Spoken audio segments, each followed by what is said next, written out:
Chers frères et sœurs, nous voici à notre 5e chapitre.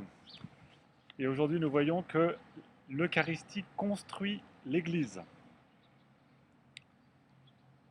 Après avoir évoqué l'Eucharistie comme présence et comme sacrifice, voyons l'Eucharistie comme communion. En effet, nous disons que nous communions quand nous recevons le corps du Christ. Pourquoi ce terme? C'est qu'un des fruits de la réception de ce sacrement est de nous unir au Christ, et par là de nous unir les uns aux autres. Nous sommes ainsi les membres d'un corps, le corps du Christ, l'Église. Ainsi s'exprimait le pape Saint Jean-Paul II dans la lettre Mane nobiscum Domine, reste avec nous Seigneur.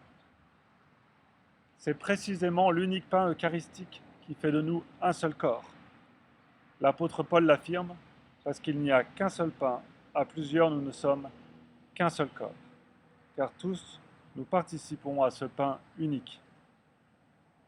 Dans le mystère eucharistique, Jésus édifie l'Église comme communion, selon le modèle suprême évoqué dans la prière sacerdotale. Comme toi, Père, tu es en moi et moi en toi, qu'eux aussi soient un en nous, afin que le monde croie que tu m'as envoyé. Fin de citation. L'incorporation au Christ se réalise donc par le don de la grâce, cette vie divine qui vient habiter en notre âme et fait de nous des enfants de Dieu. Cette incorporation se produit d'abord au baptême. La communion la renouvelle, la renforce. De même qu'après avoir reçu la vie du corps, il nous faut manger pour entretenir cette vie et la développer, de même après avoir reçu la vie divine, il faut manger le corps du Christ pour la conserver et la faire grandir.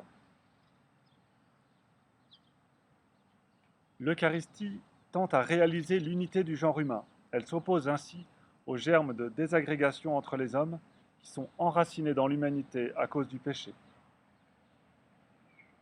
Ainsi, à chacun d'être cohérent avec lui-même. Il importe que la communion soit authentique et non seulement un geste de façade. Communier à la messe implique d'être réellement en communion avec le Christ, en pratiquant ses commandements, et d'être en communion avec ses frères et sœurs en les aimant vraiment et en partageant la foi de l'Église.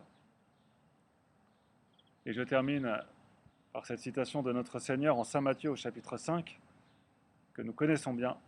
Si donc tu viens présenter ton offrande à l'autel, et que là tu te souviens que ton frère a quelque chose contre toi, laisse là ton offrande devant l'autel, et va d'abord te réconcilier avec ton frère, et alors viens présenter ton offrande. Chers frères et sœurs, nous nous retrouverons demain pour réfléchir à la communion.